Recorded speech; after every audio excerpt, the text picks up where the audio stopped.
Well, hello there. So I mentioned the other day I was going to do the just a follow up on shooting impressions. We did the whatchamacallit here, the Ruger LCP MAX. So unloaded weapon, as you can see, lining up with the peekaboo. No ammo, empty mag. Someone mentioned that the other day. So, oh, I can't believe you're unloading on camera. It's like you're handling a loaded weapon. It's like, yeah, it's a gun. They're loaded usually because they're in my pocket or a holster. Stop whining about it.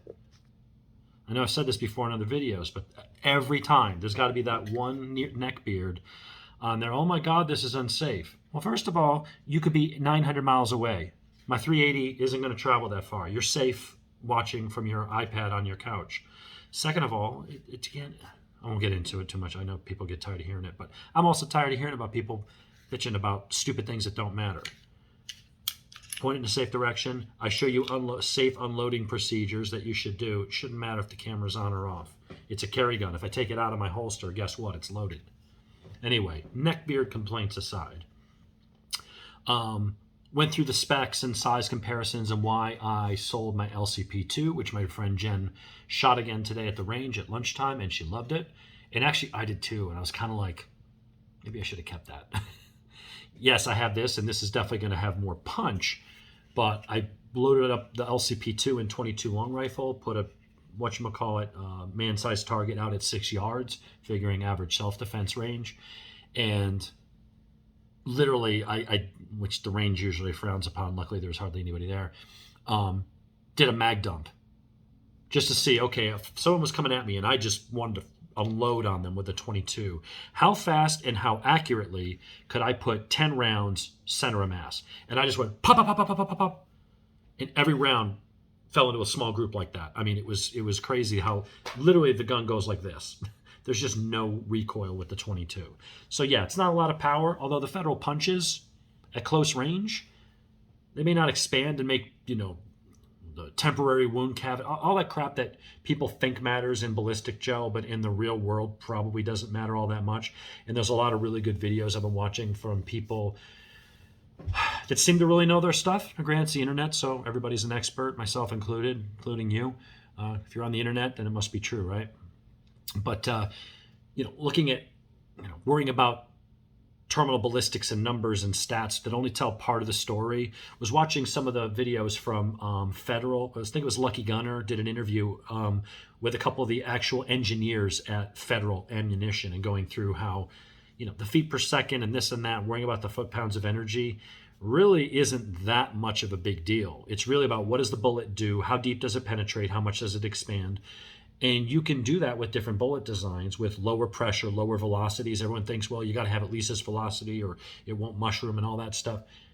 A lot of what people think they know isn't what the actual engineers and the people who design these things and do this for a living know. So it was very interesting. Maybe I'll see if I can find the link. But, 22 at close range like that, when you can go boom, boom, boom, boom, boom, boom, and put 10 rounds in a little group right in the center of my chest, you're hitting the heart. You may not be doing this big, massive hole like a 10 millimeter, but you're poking holes in the aorta. You're hitting the heart. You're producing trauma.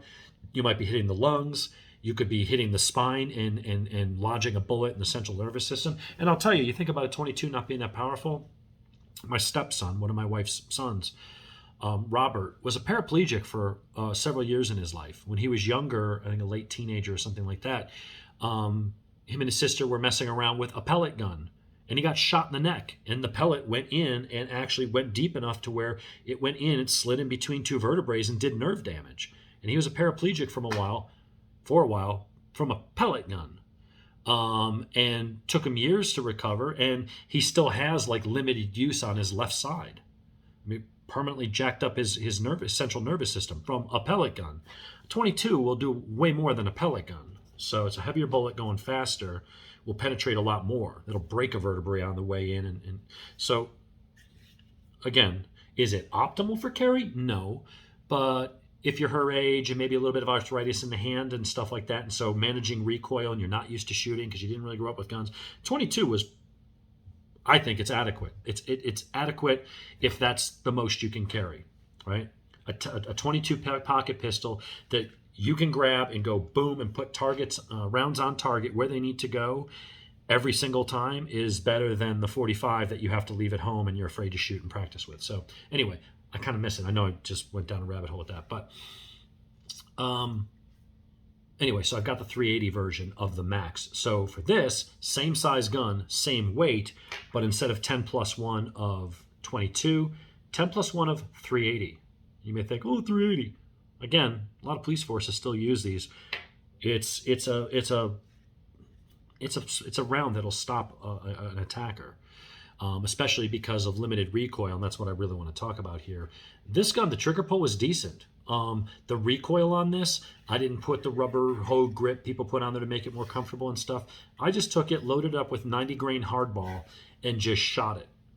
And I was able to do double taps, and I could get 6 yards and accurately keep them all in the 10 ring.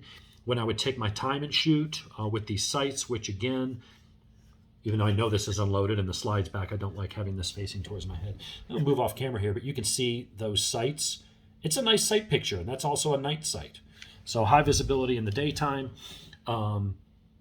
I was able to just put it on and shoot it, and hold nice tight little groups. It's not a 1911 or a Glock by any means, but for a little pocket pistol at 6 yards to be able to just consistently put everything in a tight little group without even trying. And that was my first time out with the gun.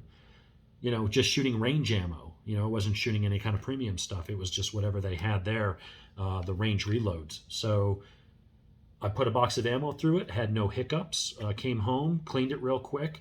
It's a good little shooter. Slides right in the pocket. I am waiting for a holster because there may be days that I just, it's smaller, it's thinner, it's lighter than my revolver. It's a little less powerful, but instead of 6 rounds, it gives me 11 and faster reloads because I can have a 10 or 12 round mag. I've got the 10 round here. I've got another 10 round and a 12 round mag that should be here later today. So I could carry this because it's smaller and will print less with the 10 round mag. And then I can have a 12 round mag sitting in my pocket. It's 23 rounds of 380 using a decent round like the Critical Defense Hornadies. I don't know where in most situations you'd feel outgunned with something that's that tiny, slip it in a holster, slip it in your pocket, and just go out to dinner or whatever, and you almost forget it's there. It was a pleasant shooting gun. The experience with this gun was actually very pleasant. Sometimes 380s, even though everyone says, oh, they're not a powerful round, they're powerful enough, and out of a little tiny gun, there are some 380s that pop a bit. They sting your hand a little bit. Again, it's not like shooting a 44 mag or a 10 millimeter or even a 40. It's not that kind of power. But having it all concentrated into a little light pistol that has no other way to eat up the recoil, what eats up the recoil is your hand. And so after a while, 380s pocket guns aren't typically fun to shoot. You can shoot them, but I wouldn't say I'd go to the range to put 2 or 3 boxes downrange and really practice and do it for target shooting and fun. I would with this. This is a nice shooting little gun. It's obviously not as pleasant as the 22, which has no recoil, but follow-up shots on this were pretty decent. I mean, comparing this to the SIG P365, it was easier shooting. I would say the SIG 365 was a little more accurate, has a better trigger, and obviously the 9mm plus P, you have the same amount of rounds, but it's 9mm versus essentially 9mm short. I would say that, the SIG is obviously the better gun. It's definitely more firepower, but it's also considerably bigger. It's wider, it's longer, it's heavier. So it's still tiny, so I think it's a great carry gun. I love that gun.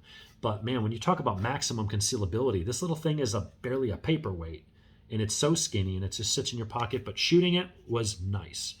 So I didn't want to have the camera set up because I just didn't want to have, sometimes I look at you weird when you're setting up a camera in the range to do some shooting or whatever. And want to explain to them, well, I'm doing it for my YouTube channel that 3 people are going to watch. So, but all in all, I highly recommend this gun. If you have a friend who has one, if they rent them at the range, go play with this. And when you shoot it, tell me you don't think 380 is enough. It gives you a good pop. 380 is not, it's wimpy compared to some rounds. It's a lethal round. If you put 2, 3, 4 rounds into someone's chest at close range with a 380, it's going to do the job. It just is. You know, maybe it takes 4 instead of the 3 of the 9mm, whatever. In those situations, you know, carry what you're comfortable with. I wouldn't say, well, carry this instead of your 45. But there may be times where if you like the bigger gun, the 45, that's great when you can wear it, when you're dressed in such a way that, you know, is conducive to that. But there's times when you're not. You got to be really discreet. Maybe you're carrying somewhere where it's not illegal, but it would be frowned upon, or you don't want to get asked to leave. You want it there in case you need it, but you don't want any attention drawn to it. You don't want it printing. You want to slip it in a pocket. You probably won't need it, but if you do, you'll be very glad you had it. This is that type of gun. That's the LCP MAX. I'm amazed by it. It's a great shooting gun. I love the sights. The trigger, again, double checking. I know it's clear. We've already done it 3 times, but the trigger it's stiff, but it's crisp. Reset is okay. But the way it's shot, the recoil, negligible. You could shoot this for, like I said, you could put a couple, 2-3 boxes through here without beating your hand up much. So highly recommend it. If you haven't gotten a chance to shoot one, try it. Might surprise you. Sometimes bigger's not always better. My wife wouldn't agree with that, but that's another story for another day. So anyway, check it out.